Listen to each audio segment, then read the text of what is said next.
This is a Wake County Math 2 lesson summary video for the lesson entitled Tools for Solving. In Lesson 4 of Unit 6, Tools for Solving, the purpose of this lesson is to use our mathematical tools and knowledge to solve an inverse variation function or a square root variation function or inequality. An inverse variation equation, remember, is in the form y equals k over x, where k is called our constant of variation. And a square root equation, remember, is in the form y equals the square root of some value. In Lesson 4 of Unit 6, Tools for Solving, recall that we are looking at a square root and an inverse variation function. We are told that a square root and an inverse variation function can be represented with an equation, a graph, a table, or with words describing the relationship. In this task, we're going to be using all of these different strategies, an equation, a graph, a table, or with words to describe a relationship. For each of the problems in this investigation, we were asked to write an inverse or square root variation function or inequality that represents each situation in context. We were asked to create a table that represents the situation and label where the solution to the problem is found in the table. We were also asked to create a graph that represents the situation. And finally, we were asked to write a statement that includes the answer to the problem. So we're going to work through a few of these together as we did in class, starting on number 1. We did use our graphing calculators or Desmos in class in order to come up with the graph or the table. In number 1, we are told that the relationship between distance, rate, and time can be calculated using the formula R equals D divided by T. Recall that this is in the form y equals k over x, so this is an inverse variation function. R, we are told, is the rate or speed, D represents the distance traveled, and T represents the time. If the speed, keep in mind speed was R, of a wave from a tsunami is 150 meters per second, therefore we can plug in 150 in for R, and the distance from the disturbance in the ocean is 35 kilometers. So that would be D. Now be very careful on this. We're given meters and we're given kilometers. So we will have to convert our kilometers to meters. In order to convert our kilometers to meters, we will have to add, in this case, 3 zeros. So this value will become 35,000 over T. We are asked to figure out how long it will take for the wave to reach the shore. Therefore, we need to solve this inverse function for T.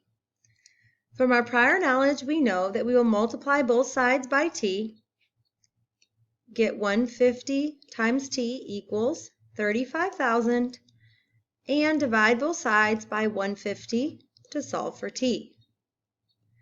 When I divide that in my calculator, I do get that T, or the time, is approximately 233.3.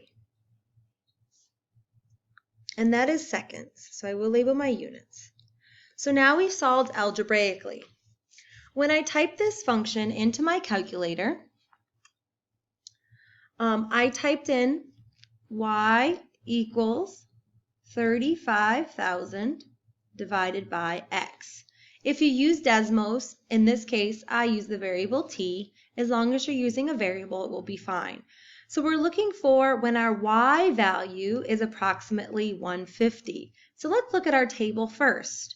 If I go down my y's, I notice that the closest to 150 would be here when t is 233.3. So therefore, at 233.3 seconds, we have approximately the speed of 150 meters per second. So looking at the table, that's how we can use our table to find our answer. Using the same thing I plugged into my y1 in my calculator, I then graphed it. So we have one inverse function and one line. So what I actually typed in y1 was the left side of 150, and in y2 I typed in the 35,000 divided by x. So the 150 is in blue, the y equals 150 is the blue horizontal line, and the y equals 35,000 over x is the red inverse function. So we can see that they intersect at this point here, which is approximately 233.3, 150. Moving along to another example where we're asked to solve and we're given the function. Notice now that we're given a radical function. We are told that the speed of a wave during a tsunami can be calculated using this formula. S equals the square root of 9.81 times d, and we are told S represents the speed in meters per second, and d represents the depth of the water in meters where the disturbance, for example the earthquake, takes place. And the 9.81 meters per second squared is the acceleration due to gravity. We are then told that the speed of a wave is 150 meters per second. Therefore, we know we can substitute 150 in where we see S. And we're asked at this point to find the depth of the water where the disturbance takes place. So keep in mind that the depth of the water was our d value. Therefore, we need to solve this radical function for d. Recall that to undo our square root, we will have to square both sides. Therefore, our square root and our square will cancel on the right, and 150 squared will equal 9.81 times d. The inverse of multiplication is division, so we'll divide both sides by 9.81, and d will be approximately whatever we get when we take 150 squared and divide it by 9.81. When we do divide that, we should get approximately 2,293.57. So solving algebraically, that was our answer. Now let's look at what we got when we plugged it into our y equals in our table. So I plugged into my graphing calculator y equals the square root of 9.81x. In Desmos, notice I can plug in a d, but I can't do that on my graphing calculator. So if we're using our graphing calculator, you will want to plug in this radical function in for y1.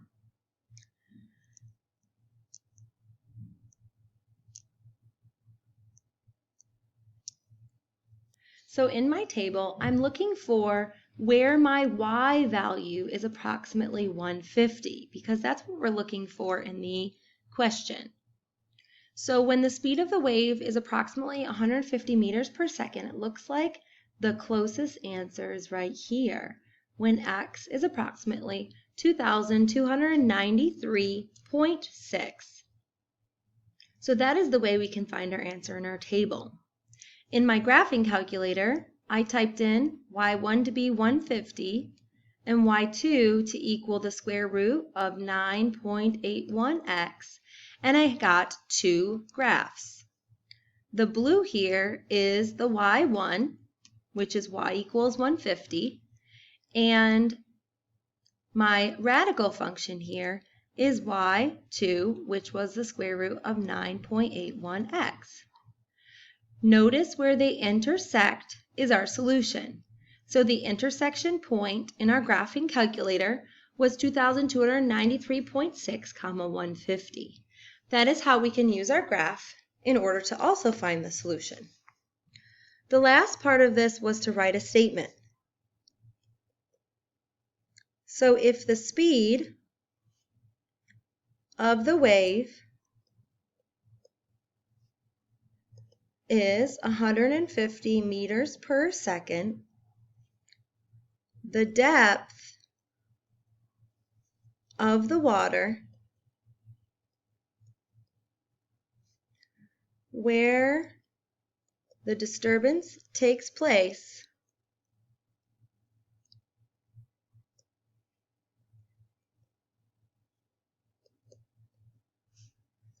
is 2,293.6 meters.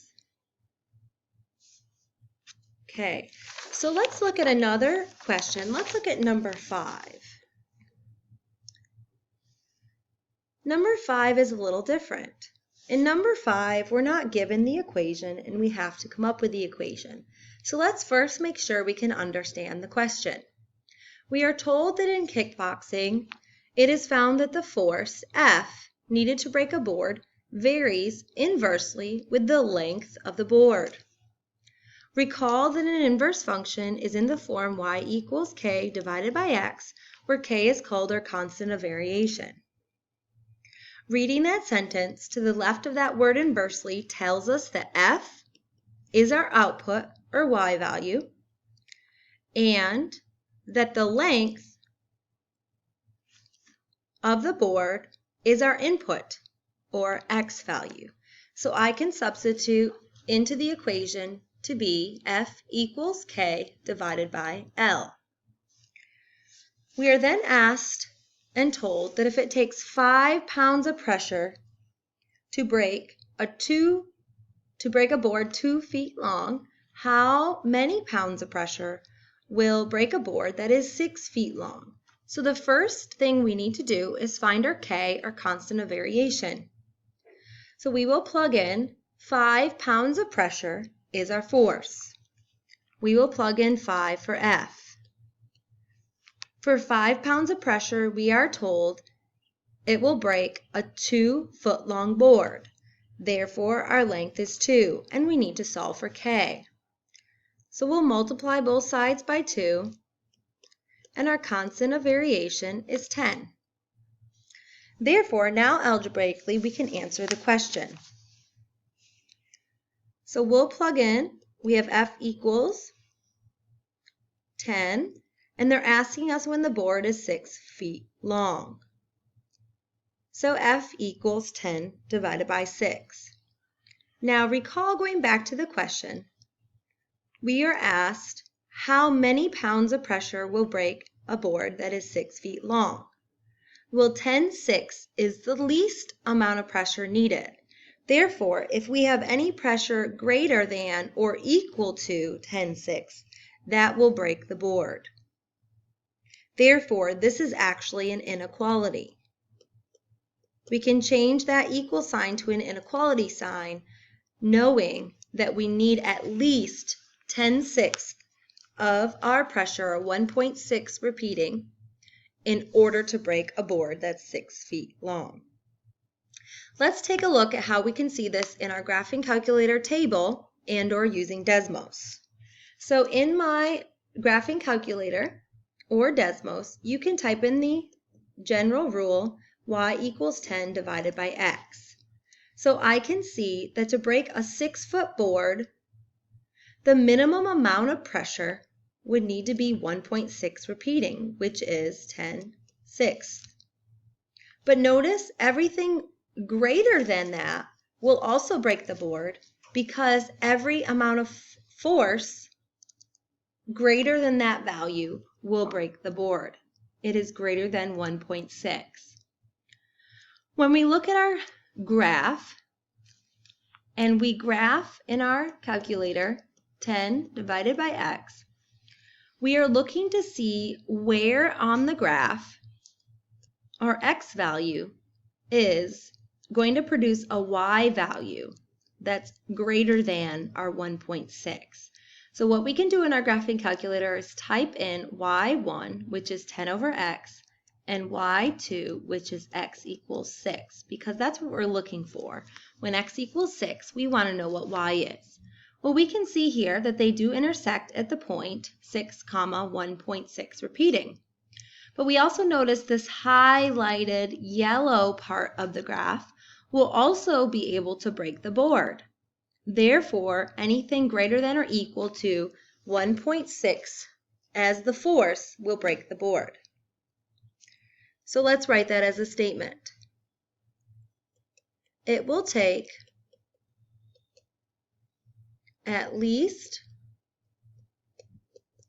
10/6, or we can simplify that to 5/3, 5/3 pounds of pressure to break a 6-foot long board. And let me just make sure that you guys can see that that is indeed 5/3. All right, I'd like to do one more with you all, and that's number 6.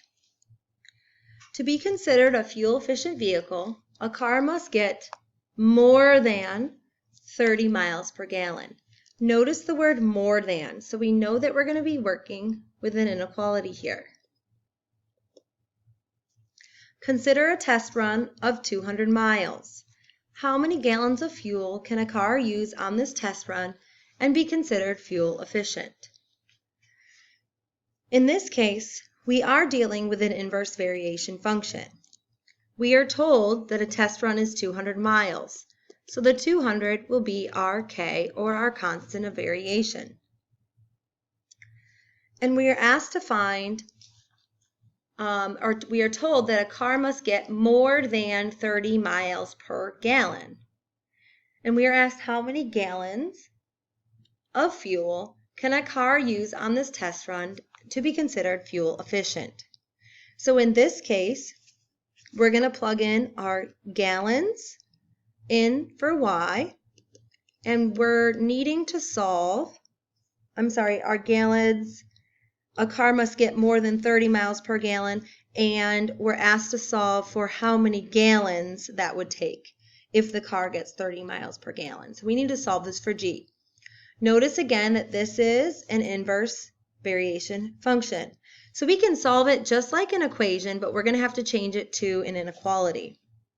So we'll get 30g equals 200, divide both sides by 30, and g is equal to 6.6, repeating. Now recall that it needs to get more than 30.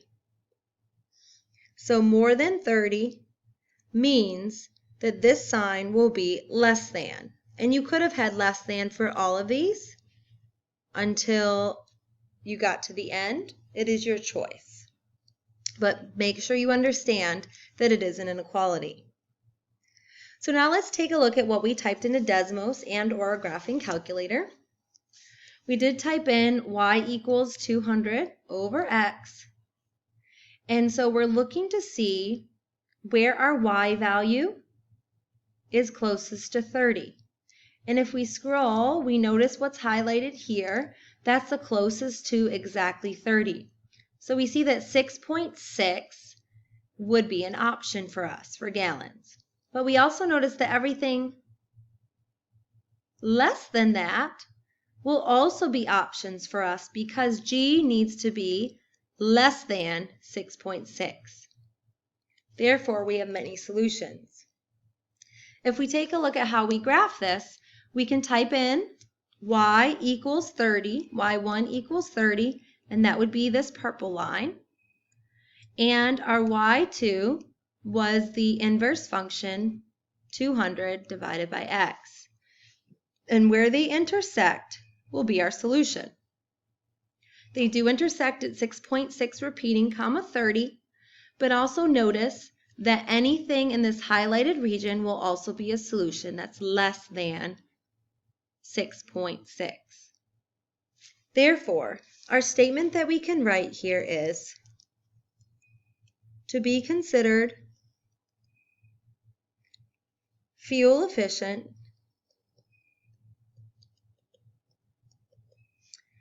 a car that travels 200 miles needs to use between